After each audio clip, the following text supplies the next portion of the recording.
So John Lott has been one of the most productive and cited economists in the world. Among economists, businesses, and law professors, his research is currently the 15th most downloaded in the world. Wow. Stay tuned for John Lott up next. Hey, but first, if you have legal matters that involve firearms, then you need to call California firearms lawyer John Dillon, especially if you have questions about red flag laws, gun registration, gun transportation, or maybe you need to know that your guns are California compliant. Call our trusted firearms attorney, John Dillon. John Dillon specializes in California gun laws. 760-642-7150, or visit the website at dillonlawgp.com. So we're interviewing my favorite economist, John Lott. He wrote one of my favorite books, which I, in no uncertain terms, would describe this book that he wrote as life-changing for me. It's called More Guns, Less Crime. Came out back in the late 90s. I think it came out in, I want to say it came out in 98. I read it a few years after. And I recommend everybody out there pick up that book. Truly, truly eye-opening. And the fact that John was an economist and came to this conclusion, more guns, less crime, through his training, with numbers and as an economist. He's now the president of the Crime Prevention Research Center, and you may have seen him on TV, radio, print. He's all over the place. It's very, very much my pleasure to interview you, John. How are you doing? Doing great. Thanks for having me on. Now, did you know that statistic that among economists, business and law professors, that you are the 15th most downloaded in the world? Yeah, I guess I knew of that.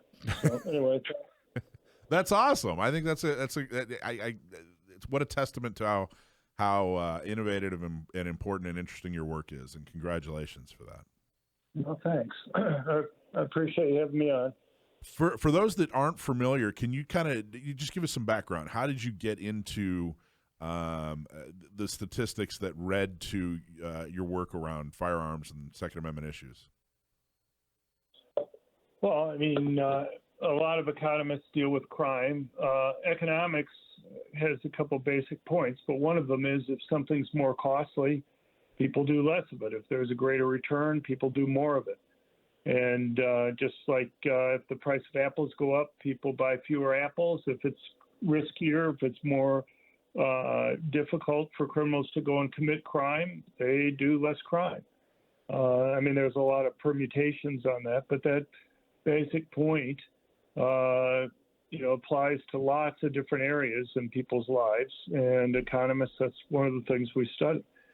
So, I was teaching. I've been involved in crime a lot. I've been chief economist for the U.S. Sentencing Commission, and I was teaching a class on crime at Wharton. I was at the Wharton Business School for 4 years, and I made the mistake of telling the students that we were ahead in the syllabus. And a couple of the students came up to me after class and asked me. They said, well, they knew it wasn't perfectly on point for the class, but given that we're ahead in the syllabus, would I mind giving a lecture on gun control? And I'd read some papers in the area that were really poorly done, but I assumed that there were other good papers there. But if I was going to speak on it, it kind of forced me to more systematically go through the literature. And when you're an academic, you do papers because you have a new idea or you think you can do a better job. In this case, I just thought I could do a better job, and one thing kind of led to another. And I decided to go and do some work in it, and I ended up getting attention, and it was hard to get away from it because I think I had been involved in a lot of academic debates, but never one where there was so much misinformation there. Mm-hmm. And I guess I just thought if I didn't stick around and do the discussion, nobody would. What's an example of the misinformation? Like, what's just one example of something that people were misinformed about? Oh, I mean, there's so many things there. One claim that I think is particularly pernicious is the claim that the United States is somehow unique in terms of mass public shootings. And yet, what you find is that the United States actually has about 1% of the world's mass public shooters, even though we make up about 4.6% of the world population. So we're way, way, way below the average in terms of mass public shootings. What happens is people also don't take into account how large of a country we have. We have over 330 million people. You look at countries in Europe, you have a number of countries that are like 5 million people or 10 million. Even the largest country in Europe, Germany, has 80 million people. So it's less than a quarter the size of ours. And you have to adjust for the fact that they just don't have that many people. Nobody would compare the total number of murders in Rhode Island with California or something like that. They'd put it in terms of per capita rates, because you have a lot more people there, you're going to have more murders. But yet they don't do that when it comes to things like mass public shootings. They don't do it when they talk about school shootings or other types of things. And when you do that, you realize that there are a number of countries in Europe that have higher per capita rates in terms of mass public shootings than we have here in the United States. It's just also that, and partly this is understandable, but attacks in the United States obviously get a lot more news coverage in our country than attacks in other countries do. So, but I mean, there's so many other things one could go into, just how people should behave when they're confronted by a criminal, and so on. So if you're in a country where, well, I don't know, correct me if I'm wrong. Maybe this is a bad question. You tell me. You're really good at. I've asked you a lot of questions in the past. And you're always very good at correcting the quality of my questions, I guess, for lack of a better term. So maybe this is a bad question. But if you're in a country where guns are pretty much banned, and let's say it's a country that's a tenth the size of the United States, so you would think that we would have at least 10 times as many, of these shootings, but they're a tenth the size. So, they have more. Maybe we only have, 5 times as many when we should have 10 times, even though we have 10 times the population. I don't know what country I'm really talking about here, but where guns are banned, so people would assume, hey, we have more shootings in the United States than this other country, when in fact, no, per capita, they have, 15 or 20 times as many, even though they have a tenth of the population. Where are they getting these guns? Did you ever, if you're in a country where guns are pretty much banned and they don't have gun shops, where are the firearms coming from? Is that something that your research has ever uncovered? Right. Well, I mean, one of the major sources of illegal drugs in other places in the world, including the United States, are drug gangs. It's not like a drug gang or a drug dealer can go to the police and say, this other gang stole our drugs, can you help us get them back? The different drug gangs there have to have their own little militaries in order to protect that extremely valuable property that they have. And we know how difficult it is to go and stop drug dealers from getting a hold of drugs. It's equally hard, it seems, to be able to stop them from getting a hold of the guns that they use to go and protect that extremely valuable property that they have. And, you look at a country like Mexico, for example. Mexico, since 1972, has had only one gun store in the country. It's run by the military. Guns are extremely expensive. You have to pay over a $2,000 fee just to apply to be able to be considered for a license to be able to go and have a permitted gun. And less than 1/10 of 1% of the adult population is legally licensed to own a gun in Mexico.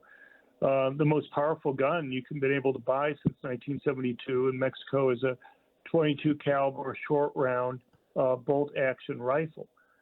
Those aren't what are being used by drug gangs, and yet their murder rate has more than doubled since that restriction went into effect.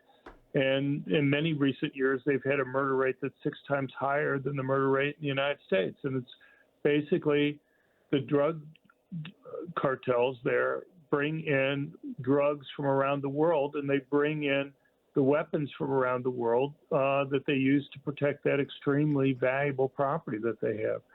But, it's if I could click my fingers tomorrow and cause all guns in the United States to disappear and all illegal drugs, how long do you think it would be before illegal drugs started coming back into the United States? Yeah. 20 minutes if you live in El Paso? Yeah. And how long would it be before they would bring in the weapons to protect that valuable property? The same amount of time. That's interesting. So, I mean, is it reasonable? So, okay, so Mexico has, for all intents and purposes, I almost know it's really fairly impossible to own a firearm in Mexico, and it's definitely impossible Legally. Legally. For I guess what I'm saying is the average citizen in Mexico can't go purchase a center fire firearm with any kind of ease. I mean, it's almost non-existent that the average law-abiding citizen in Mexico has a firearm, but they still have extreme amounts of crime committed with a firearm, and that's coming from these drug cartels. But when you talk to people, especially gun control advocates, it's almost like that level of crime, those cartels, that crime with a firearm, it's like it doesn't count. Well, gee, that's not what we mean. We don't mean that kind of, quote unquote gun violence for whatever reason. I don't understand why they don't count that. But and because it doesn't fit their agenda is probably the reason why they don't count that. But they exclude countries that they say aren't developed countries usually. And even though Mexico is a developed country by the standard of the OECD, kind of the club of developed countries. But, that's it's just how they define what countries to include. Because if you include all the countries that are classified as developed countries, what you find is that the countries with the highest gun ownership rate tend to have relatively low homicide rates and relatively low firearm homicide rates. Hey, folks, Orange County Gun Owners is dedicated to preserve and restore Orange County's self-defense rights. And if you live in Orange County and you want to help defend and restore their Second Amendment rights, you need to join ocgunowners.com/join. Orange County Gun Owners is the do something organization to restore and defend the Second Amendment. Volunteers at a shooting social, at a gun shop, a tabletop, whatever you can do. Help us get more pro-gun local officials elected. Save the date. Orange County Gun Prom is May 20th. Become a member today. That's ocgunowners.com/join. All right, back to John Lott. John, we were talking about Mexico and the difference between, what they count as crime and gun violence and the difference between their gun ownership rates and crime rates and the United States, their gun ownership rates and crime rates. Is it reasonable to say that the high percentage of gun ownership in the United States is one of the factors and one of the main reasons that we don't have enormous drug cartels that have basically taken over the country? John? I'm not sure that that's it. I think there are a lot of things that determine how much corruption you have. I think one of the reasons why Mexico has the drug gang problem that they have is that they're next to the United States, and we have a big demand for illegal drugs. And so there are a lot of people there who make a big living going and supplying illegal drugs to the United States. They're a relatively poor country. They don't pay law enforcement as much as we pay our law enforcement and other similar issues. And so they have a lot more corruption there, and the drug gangs kind of fester there. We've had issues with prohibition in the United States. We had high murder rates there. We just put out a study a little while ago. 1% of the counties in the United States account for 42% of the murders. Jeez. The 5% worst counties account for 73% of the murders. By contrast, and even within those counties, murders are very heavily concentrated in tiny areas. And in the worst 1%, most of those murders are in like 10 county blocks within those counties. And a lot of that is drug gang related. So we have one of the reasons why we have the murder rates that we do in the United States. Murder really isn't a national problem in the United States. It's very much a localized problem, but a lot of it has to do with drug gangs. So, I mean, we have our own problems with drug gangs here in the United States. It's not as much as it is in Mexico, but my own guess, just thinking off the top of my head, is that it probably has a lot more to do with the fact that Mexico has more corruption, in part because they don't pay their law enforcement and people in the legal system as much as we pay ours. Well, is it reasonable through your research and just is it reasonable to say that, let's take Chicago, for example. Chicago is, huge crime. There's a lot of crime in Chicago, all kinds of different crime in Chicago. I would assume that is one of the areas in the top 1% that skews the numbers so much. I'd correct me if I'm wrong. No, that's right. Okay, so so Chicago, is it reasonable to say, or is it just not that simple? That, hey, Chicago, you can now own a firearm, you can now carry a firearm for self-defense. Is it reasonable to say that over time will have a positive impact on Chicago's crime rates? Oh yeah, sure. But you were asking specifically about drug gang violence. Oh yeah, no, absolutely, no, totally different question. Yeah, totally different question. But yeah. If my research convinces me of anything, the people who benefit the most from having guns are the people who are most likely victims of violent crime. But, if you have more wealthy people living in the suburbs having permits, I mean, that's fine. But they're not the ones who are likely to be running into criminals. So you're not going to see the same reduction in violent crime as you would see if you make it so that the people who are likely to have crimes committed against them, like the ones you're talking about in Chicago, are the ones who are armed. It's one of the things with California and places like Illinois is how difficult and costly it is. They make it for law-abiding poor people, minorities who live in high-crime urban areas, to be able to go and have guns for protection. You just compare Illinois and Indiana, two neighboring states that are fairly similar in many different ways. In Indiana, over 22% of the adult population has a concealed carry permit. In Illinois, it's about 4%. Why the difference? Well, it's pretty easy to explain. In Illinois, it costs about $450 to go through the process to get a concealed carry permit. In Indiana, it costs $0 to go through the whole process to go and get it. And so what you see in Illinois is basically wealthy whites who live in the suburbs are the ones who go and get permits. I mean, $450 to go through the fee for the permit and going through the training costs. And in Indiana, you see a lot more people who live in poor, heavily minority zip codes. A few years ago, I was able to go and get the list of all the concealed carry permit holders in Los Angeles County. And, when you have the May issue type rules where you have to go and convince some local Democratic public official to let you have a permit. And what you find is that, one, there are very few permits. There were like 341 permits that were there out of an adult population of over 8 million people. But only 7% of permit holders were women. Only 5% were black. Only 6.5% were Hispanic. You compare that to the rest of the country where people don't have to provide a good reason. Women make up about 30% of permit holders in the rest of the country.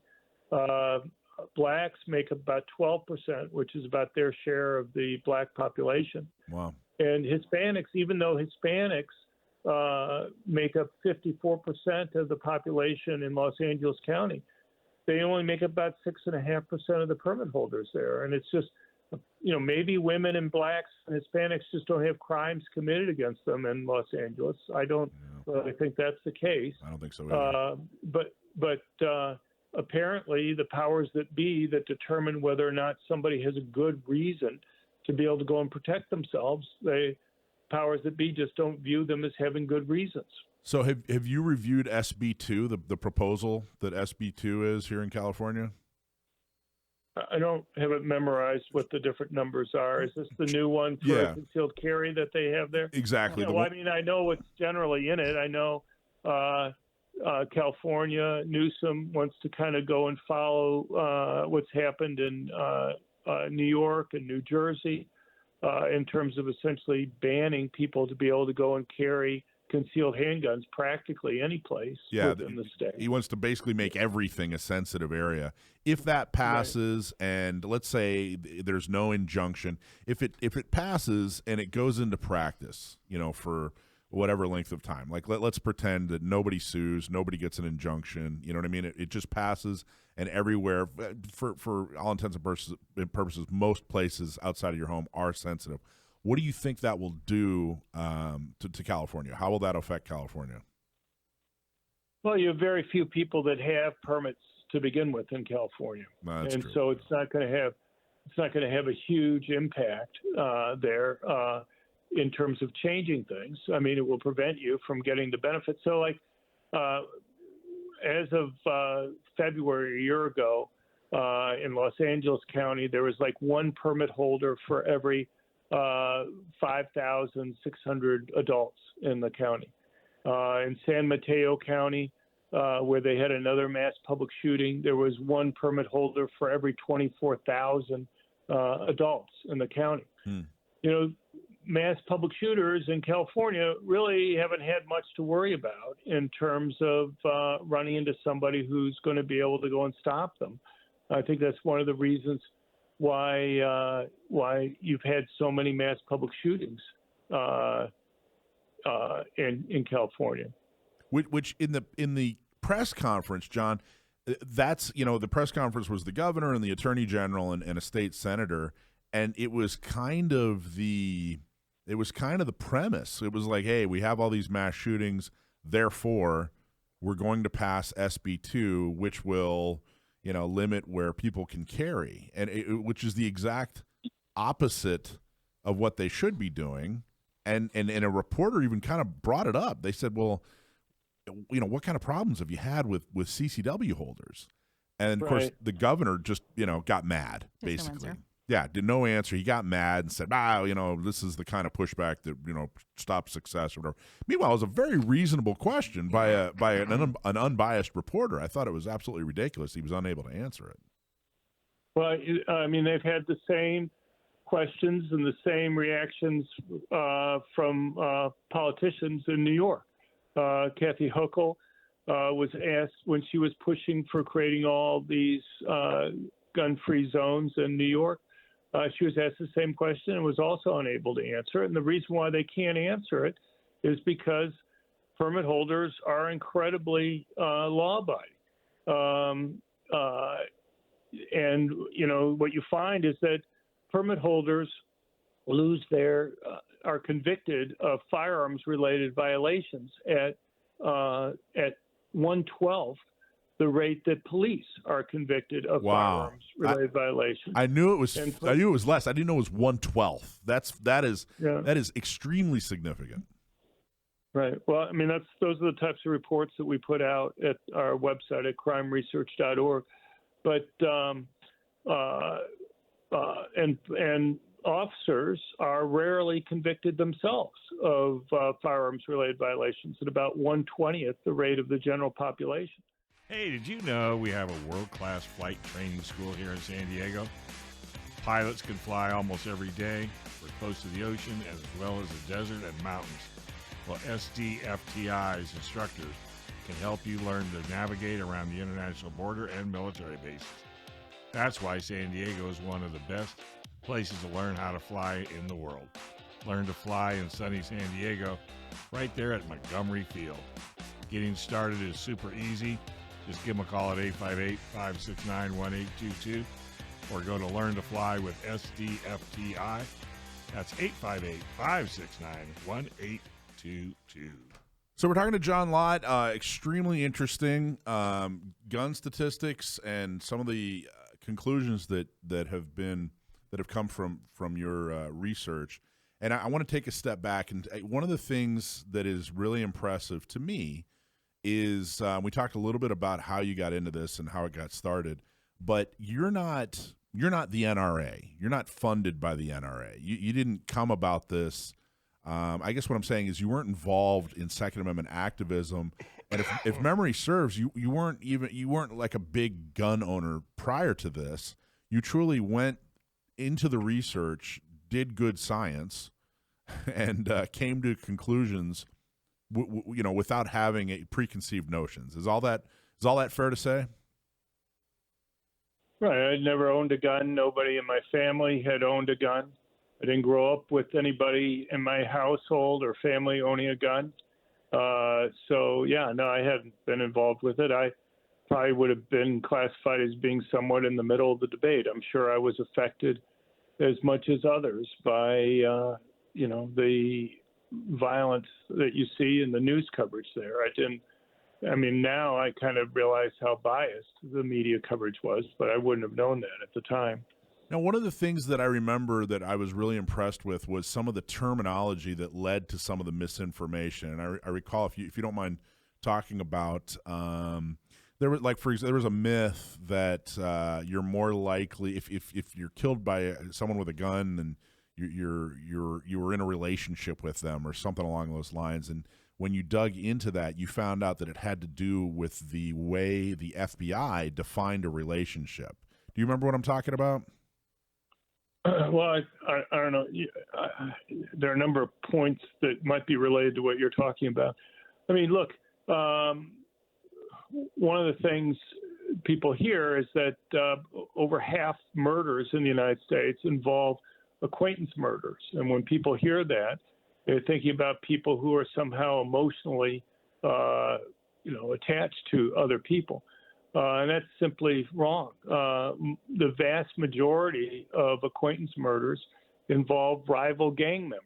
I mean, it's very common for the members of one gang to know who the members of another gang are. But acquaintance murders are much broader than most people might think. So, for example, if a robber goes up to the side of a taxi cab and robs and kills the taxi cab driver, that's classified as a stranger murder.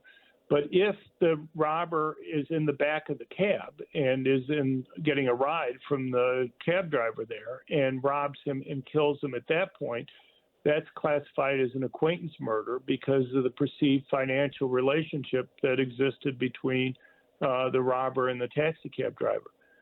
So, and that's the point right there, John, because it's so misleading. It's frankly dishonest of the other side. They make it sound as if, there are, millions of cases of people who are dating or married and, they kill each other with a gun, and that's somehow a likely scenario, when the reality is it's not like that at all. Look, I mean, there are tons of misinformation that's out there, and it's, the news media has a big impact on people's perceptions. Entertainment television does. A couple of years ago, we went through all the TV cop shows on ABC, CBS, NBC, and Fox. About 85% of the guns that were fired by criminals in their TV cop shows were machine guns. If you look up since the 1930s, there's been one murder in the United States involving a machine gun. But you could watch one episode of Magnum PI or something, and you think that, more people are killed in Hawaii on any given day with machine guns than in the entire United States since the 1930s.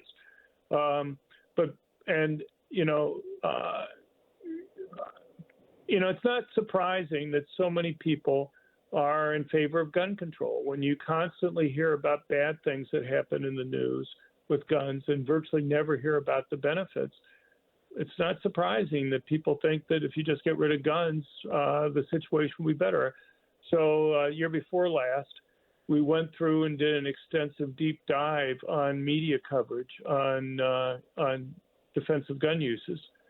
You look at the top 5 newspapers in the United States: the Wall Street Journal, USA Today, the New York Times, the LA Times, the Washington Post. Between those 5 papers that year, they had a total of 10 defensive gun use stories. And the ones that they did have usually had something go wrong. The wrong person was shot, or the gun was taken away, or they got in the way of the police. Something went wrong. By contrast, they had 1,700 plus news stories about people being killed or wounded in crimes with guns. They had over 2,700 news stories of crimes being committed with guns.